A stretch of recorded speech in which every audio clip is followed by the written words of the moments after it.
So, ayan nga guys, gabi na dito at ito yung first day na mga trabahante namin gumawa ng septic tank o gutter ang tawag nila dito. So, ayan, naghukay sila ng malalim, malapad at lahat ng lupa itinambak dito sa bakuran namin. Bawal daw itambak doon sa labas, sabi ng mga trabahante.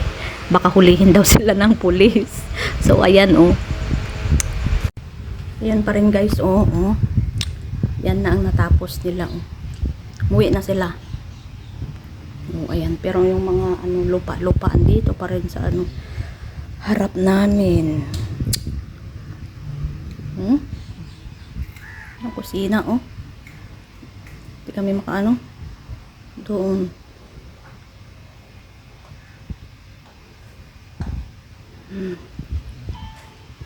Kahapon ito yung gumising sa amin ang aga-aga nilang dumating kahapon.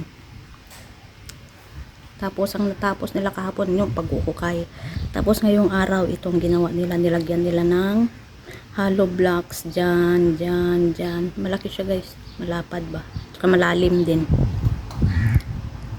Tapos anuhan nila dyan, cover para dyan kunin ang tae kapag napuno.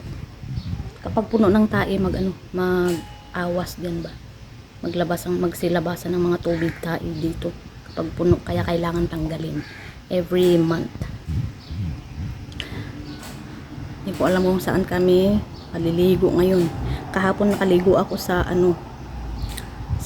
dito sa CR, pero barado na naman. Hindi talaga yung tubig, oy. Ngayon, iwan ko saan kami maligo ngayon.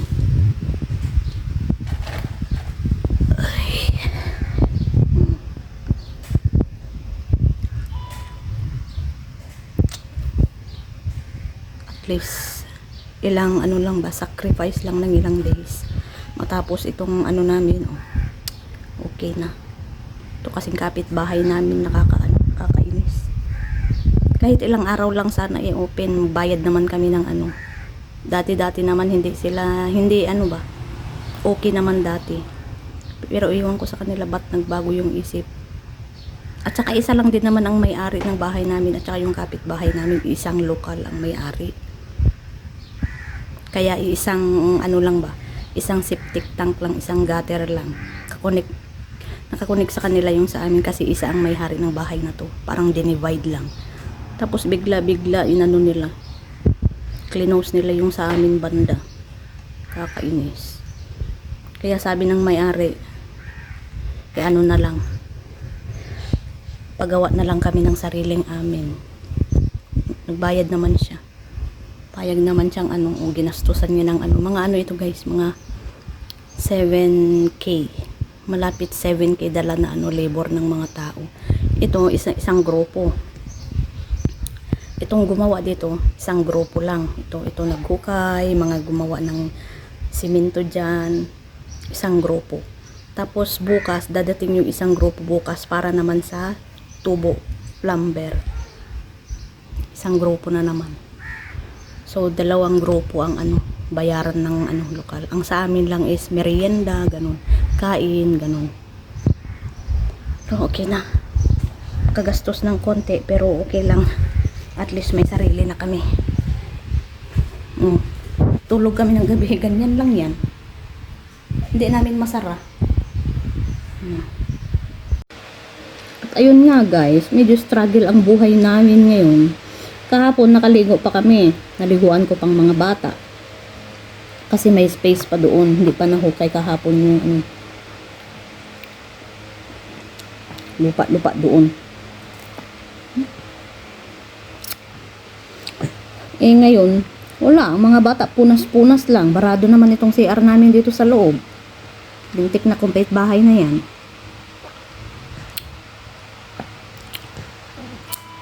Ay, ako baka doon din sa labas mamaya. Ng paraan para makapasok doon sa may labahan ng damit doon sa may washing banta. Doon na lang ako maligo.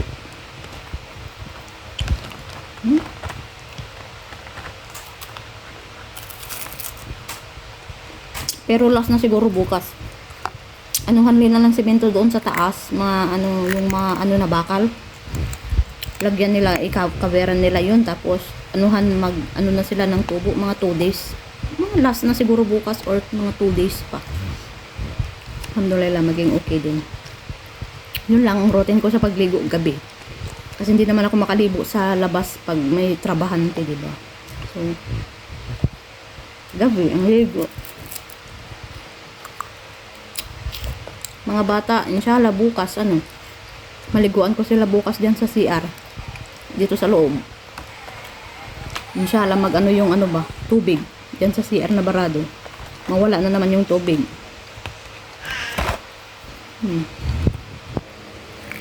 Kapit bahay namin walang puso. Alam niyang may mga batang maliit na ligo. Sa ayaw niya talaga. Sabi ko nga, kapag yan nangailangan ng tulong, sarado ko yung pintuan. Sabi ko sa sawa ko. Tinawanan niya lang ako. Kakainis, alam niyang may bata. Ayaw i-open kahit 2 araw lang. Sudani. Ayaw nilang i-open. Dati-dating open naman. Sabi naman ng may-ari, connected yan doon dito sa amin. Ayaw niyang i-open.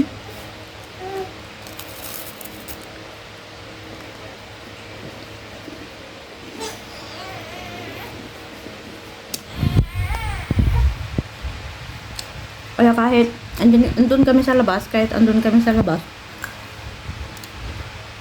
tapos dumating siya, hindi namin kinakausap, hindi na namin inaano na Assalamualaikum, how are you, ganun, wala na, oy, bahala ka sa buhay mong matanda ka, damot. Tsaka hindi naman niya dapat ipagdamot, guys, kasi isang bahay lang kami, na-divide lang sa 2. Ang lang is nakakunik sa kanila talaga yung nasa kanilang nasa lugar nila yung mga tubo ng septic tank. Pwede na lang i-close, i-open sa nila, place nila banda. Kaya sila ang mas may karapatan kaysa sa amin. Pero may karapatan din sana kami gumamit ng tubo na yun. Kasi isang septic tank lang kami. Ben sama ng ugali. Yahan na lang. At least may bago na kami tiis lang na mga 2 araw.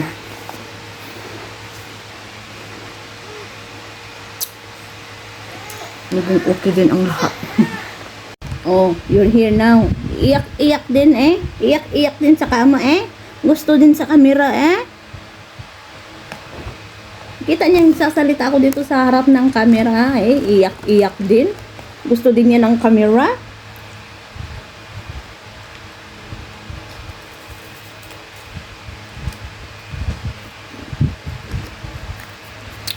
Tsaka regarding pala sa saman namin, guys. 2 days na ngayong wala.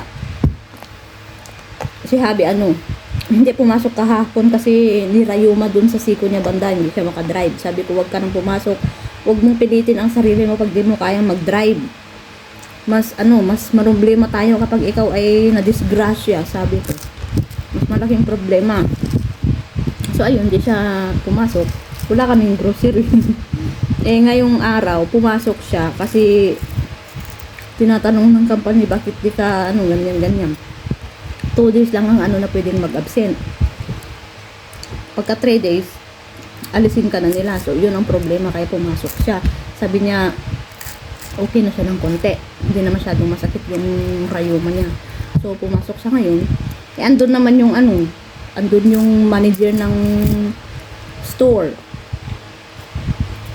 Siya talaga yung magtapon ng mga items, grocery items. Siya talaga yung magtapon.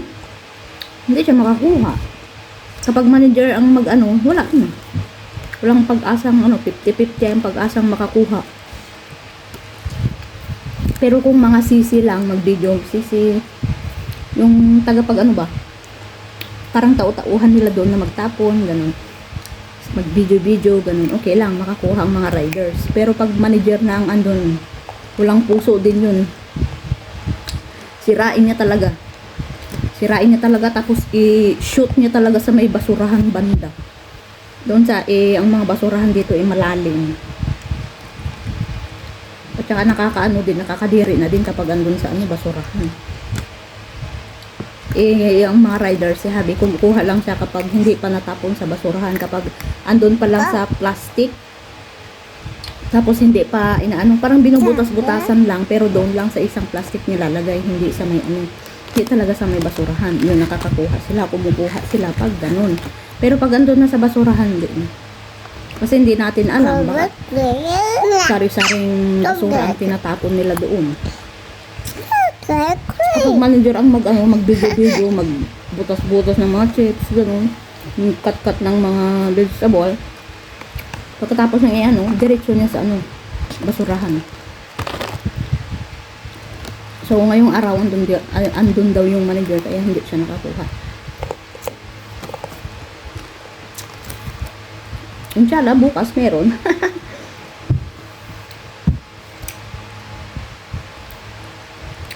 Kung tayo sumasaya, guys, may libreng grocery.